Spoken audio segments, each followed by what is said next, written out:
विशाल बाबू केमई भवानीपुर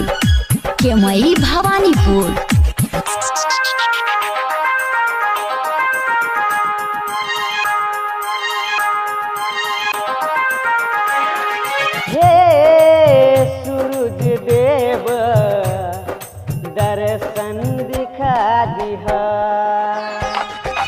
हे सूरज देव दर्शन दिखा दिहा।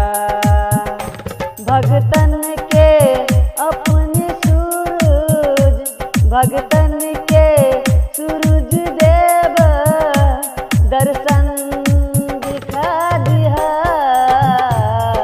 हे छठी मैया शरण में बुला लिहा।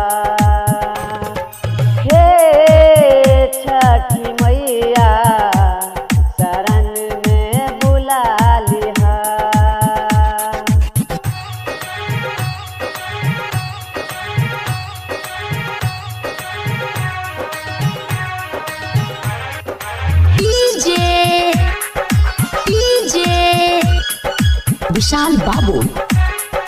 विशाल बाबू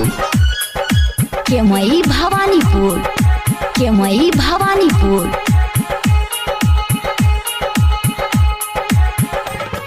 अनधन के आँख दिलहे निर्धन के धान हो।